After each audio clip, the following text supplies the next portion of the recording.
A family in Ohio bought their dream home for $400,000, and 18 months later, the front porch had dropped 3 full inches, while the back of the house stayed exactly where it was. Nobody noticed until the front door stopped closing. By the time an engineer finally cut into the slab, what he found underneath explained why entire neighborhoods full of brand new homes were quietly falling apart from the ground up. If you care about protecting the biggest investment most people will ever make, subscribe now, because every week we dig into the hidden construction failures that inspectors miss, builders rush past, and homeowners only discover when it's already too late to fix cheaply. At first glance, that Ohio house looked perfect. Fresh paint, clean lines, a driveway without a single crack. The kind of home that photographs beautifully for real estate listings. But underneath all of that polish, something had gone wrong before a single wall was ever framed. The mistake wasn't in the roof, and it wasn't in the plumbing. It was buried 2 feet below the surface, poured in concrete, and hardened before anyone could catch the problem. Most people assume a foundation is simple. Dig a hole, pour some concrete, let it dry, build the house on top. That's roughly what happens on the surface, but the reality underneath is far more complicated and far more unforgiving of shortcuts. A concrete foundation isn't just a slab sitting on dirt.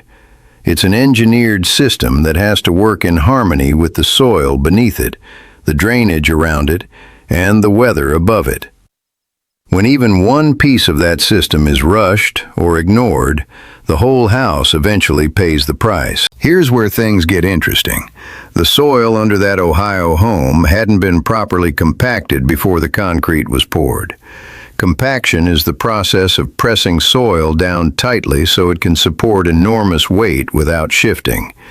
Builders in a hurry sometimes skip this step or rush through it without the right equipment, because compacted soil takes time, and time costs money on a job site.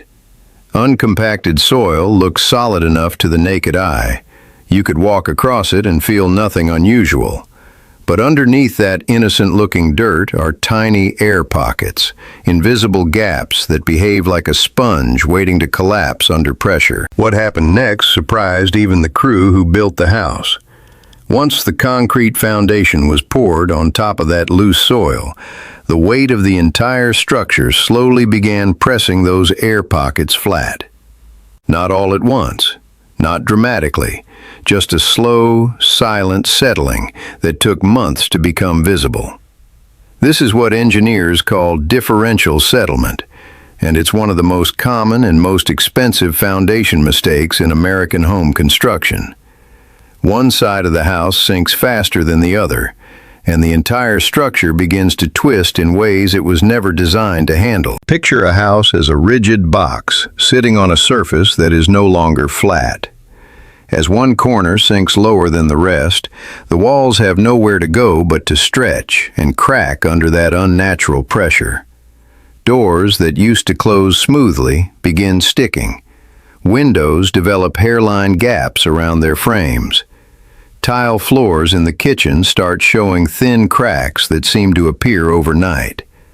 None of these signs scream disaster on their own, which is exactly why so many homeowners ignore them until the damage becomes impossible to hide. Most homeowners never notice this happening in real time because settlement is patient. It doesn't announce itself with a loud crack in the middle of the night. It creeps forward 1 millimeter at a time, hidden behind drywall and underneath carpet, until the visible symptoms finally catch up to the invisible cause. By the time cracks appear on the outside of a house, the foundation has usually already been shifting for months, sometimes years. But the biggest mistake hadn't even happened yet, because poor soil compaction is only the beginning of the story. The Ohio homeowners eventually learned that their builder had also poured the concrete during unusually cold weather, without taking the proper precautions. Concrete needs a specific temperature range to cure correctly. It's not like glue that simply hardens once it's exposed to air. Concrete cures through a chemical reaction, and that reaction needs warmth and moisture to develop its full strength. Pour concrete when it's too cold outside, and the water inside the mixture can actually freeze before the chemical reaction has a chance to finish. When that happens, the concrete never reaches the strength it was designed for, no matter how solid it looks on the surface. This is where cheap versus professional construction becomes painfully obvious, months or years down the line. A professional crew pouring concrete in cold weather will use insulated blankets to trap heat around the fresh pour, or heated enclosures that keep the temperature stable while the concrete cures. Some will even add specific chemical accelerants designed to help the mixture set properly despite colder conditions. It takes extra time, extra materials, and extra cost. A rushed crew working on a tight deadline sometimes skips all of that, betting that the concrete will turn out fine anyway. Sometimes it does. Often, it doesn't. And the difference isn't visible until years later, when the damage is already extensive. Now comes the part that costs homeowners the most money. Weak, improperly cured concrete doesn't just crack under the weight of a house. It becomes porous, meaning it develops microscopic openings that allow water to seep through it over time. And water is the true silent enemy of every foundation in America. It doesn't matter how beautiful the landscaping looks or how expensive the siding is. If water finds its way into a weakened foundation, the damage compounds year after year in ways that are shockingly expensive to reverse. Imagine standing in a basement after a heavy spring rain. At first, it's nothing dramatic. Maybe a faint musty smell near one corner of the room. A slightly damp patch on the concrete floor that dries up within a day. Most people wipe it up, open a window, and forget about it. But that dampness is a warning sign, a signal that water is finding a path through the foundation that was never supposed to exist. Left unaddressed, that same moisture creates the perfect environment for mold to grow behind walls, inside insulation, and underneath flooring where nobody can see it until the smell becomes impossible to ignore. This hidden detail changes everything about how professionals think about foundations. It's not just about strength, it's about creating a complete barrier against water, starting from the ground up. Around every properly built foundation, there should be a drainage system designed to carry water away before it ever has the chance to pool against the concrete. This usually includes a perforated pipe buried in gravel along the base of the foundation, angled just enough to guide water toward a safe drainage point away from the house. On top of that, a waterproof membrane is applied directly to the outside of the foundation walls, creating a physical barrier that stops moisture before it can penetrate the concrete at all. When builders skip or shortcut this drainage system, water has nowhere else to go except toward the path of least resistance, which is usually straight into the foundation itself. Over time, that constant exposure to moisture doesn't just cause cosmetic staining. It gradually weakens the concrete from the inside out, especially in regions across the United States that experience freezing winters. Water that seeps into tiny cracks expands as it freezes, widening those cracks bit by bit with every winter that passes. This freeze-thaw cycle is one of the most destructive natural forces working against American foundations, and it becomes dramatically worse when the underlying concrete was already compromised by poor curing or inadequate compaction. There was one critical mistake almost nobody noticed during construction of that Ohio home, and it turned out to be connected to everything else. The lot the house was built on had a natural slope, gently sending rainwater toward the back corner of the property. Instead of grading the land properly to direct water away from the foundation, the builder left the original slope mostly untouched to save time. For the first year, this seemed harmless. The landscaping looked fine, the yard drained reasonably well after light rain, and nobody thought twice about it. But every heavy storm sent water pooling directly against that back corner of the foundation, exactly where the compacted soil was weakest, and the concrete had cured improperly in the cold. It was the perfect combination of mistakes stacking on top of each other. Weak concrete met unstable soil, which met constant water exposure, and the result was a foundation slowly failing from 3 different directions at once. This is why the front porch sank while the rest of the house held steady. It wasn't a single catastrophic failure. It was several smaller mistakes compounding together into one very expensive problem. Here's where everything changed for that family. When the cracks around their windows became too obvious to explain away as normal house settling, they finally called in a structural engineer instead of another handyman. What he found using specialized equipment told a story that had been building for over a year, hidden completely from view. Using ground-penetrating radar and careful excavation along one section of the foundation, he confirmed exactly what the visible symptoms had been suggesting all along. Sections of the compacted soil beneath the slab had voids, essentially small, hollow gaps where the ground had never been properly compressed. Combined with concrete that tested significantly below its expected strength, the foundation was carrying the weight of an entire house on a base that was never built to handle it. The repair process that followed showed exactly why proper foundation work matters so much from the very beginning.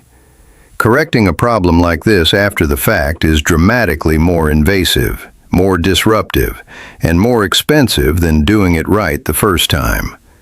Specialized contractors used a process called underpinning, where hydraulic piers are driven deep into stable soil far below the compromised layer, essentially creating new support columns underneath the existing foundation.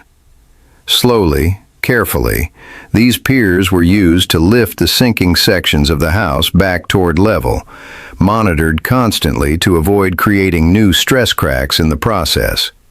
It's a slow, expensive, and highly technical repair, often costing tens of thousands of dollars for a single home, depending on the extent of the damage and the number of piers required. Compare that cost to what proper foundation work looks like when it's done correctly from day one. A professional crew starts by testing the soil itself before any concrete is poured, checking its composition and load-bearing capacity to determine exactly how the ground needs to be prepared. If compaction is needed, it's done in careful layers, each one compressed and tested before the next layer goes down, rather than all at once in a rush. Concrete is poured at the right temperature or protected using insulation and controlled curing conditions when weather doesn't cooperate. And before the first shovel of dirt goes back over the foundation, a proper drainage system and waterproof membrane are already in place, working together to keep water exactly where it belongs, far away from the concrete. This is the difference between a foundation built to last 50 years without major issues and one that starts failing quietly within the first few years of a family moving in. The visible parts of a home, the kitchen countertops, the flooring, the paint colors, are the things buyers usually focus on when touring a property. But underneath all of that, in the parts nobody sees during an open house, is where the real value of a home is actually decided. Most homeowners never think to ask the questions that could have protected them from a situation like this. Was the soil tested before construction began? Was the concrete poured within the proper temperature range? And if not, what precautions were taken? Is there a functioning drainage system installed around the foundation? And has the surrounding land been properly graded to direct water away from the house? These are the same questions a knowledgeable home inspector or a careful buyer's engineer would ask before closing on a property. And they can be the difference between a sound investment and a financial disaster hiding just beneath the surface. What makes this story especially frustrating is how preventable the entire situation actually was. None of these individual mistakes required expensive materials or complicated technology to avoid. Proper soil compaction simply required patience and the right equipment already available on most job sites. Cold weather concrete pouring required nothing more than insulated blankets and a slight adjustment to the construction schedule. Correct grading required moving dirt that was already going to be disturbed during construction anyway. Every single failure point traced back not to a lack of resources, but to a decision to save time at the expense of long-term quality. That trade-off plays out across the country more often than most people realize. In new housing developments where dozens of homes are being built on tight deadlines, the pressure to move quickly from one lot to the next can push crews toward exactly these kinds of shortcuts. It's not always intentional negligence. Sometimes it's simply the pressure of deadlines colliding with the patience that quality concrete work actually requires. But the consequences fall entirely on the families who move into these homes years later, often with no idea that anything was ever wrong until problems start appearing in their own walls, floors, and door frames. Understanding this changes the way you look at every home, whether you're buying your first house or your fifth. A beautiful kitchen and a fresh coat of paint can be added at almost any point. A properly built foundation can only be created once, at the very beginning, before the first wall goes up. Everything else in a home depends on that foundation staying stable for decades to come. When it isn't built correctly from the start, every other part of the house eventually inherits that same instability, no matter how well those other parts were constructed. The family in Ohio eventually got their home repaired, their foundation stabilized, and their front door closing properly again. But they paid a price that could have been avoided entirely with a handful of careful decisions made months before they ever signed their purchase agreement. Their story isn't unique. It's playing out in homes across the United States right now, hidden behind fresh paint and manicured lawns, waiting quietly for the first crack to finally reach the surface. The lesson underneath all of this isn't complicated, even though the engineering behind it can be. A house is only as strong as the ground it's standing on, and the concrete connecting it to that ground.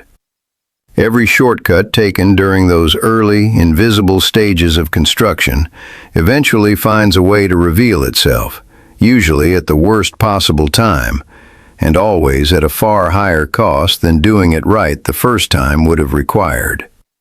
The next time you walk through a beautiful new home, remember that the most important part of that house isn't anything you can actually see. It's buried 2 feet beneath your feet, quietly deciding whether that home will stand strong for the next 50 years or slowly fall apart from the ground up. If this investigation opened your eyes to what's really happening beneath the homes we live in, stay close, because next time we're heading underground again to uncover another hidden construction failure that most homeowners never see coming until it's already too late.